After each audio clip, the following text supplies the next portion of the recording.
Doctor గారు జనరల్‌గా pressure points ఉంటాయి మన చేతుల్లో, కాళ్ళలో ప్రెషర్ పాయింట్స్ ఉంటాయి. అవును. వాటిని స్టిమ్యులేట్ చేసుకుంటే గనక మనకి ప్రాబ్లమ్ తగ్గిపోతుందంటారు.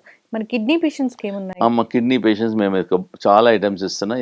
ఇది కూడా ఒక ఐటెమ్ ఇలా పెట్టేసుకొని ఇలా ప్రెస్ చేయడం వల్ల మన ఆక్యుప్రెషర్ పాయింట్ పెరుగుతుంది. హ్మ్. ప్లస్ కిడ్నీ పేషెంట్స్‌కు ఇది అమ్మా ఇది. ఇలా ఇలా పెట్టేసిన తర్వాత ఇలా ఇలా హ్మ్. తినక ముందు ఒక 30 టైమ్స్, ఇక్కడ. 40 టైమ్స్ హ్మ్. ఇలా చేయడం వల్ల కూడా కిడ్నీ ప్రెషర్ ప్లస్ ఇది కూడా ప్లస్ కొన్ని ఎక్సర్సైజ్ కూడా చూపిస్తున్నాయి. ఇలా పెట్టేసేసి 1, 2, 3, 4, 5 1 ఎక్సర్సైజ్ ఇలా 1, 2, 3, 4, 5 1, 2, 3, 4, 5 ఇలా 1, 2, 3, 4, 5 మళ్ళీ ఇలా 1, 2, 3, 4, 5 1, 2, 3, 4, 5 1, 2, 3, 4, 5 1, 2, 3, 4, 5 1, 2, 3, 4, 5 1, 2, 3, 4, 5 1, 2, 3, 4, 5 1, 2, 3, 4, 5 1, 2, 3, 4, 5 1, 2, 3, 4, 5 1, 2, 3, 4, 5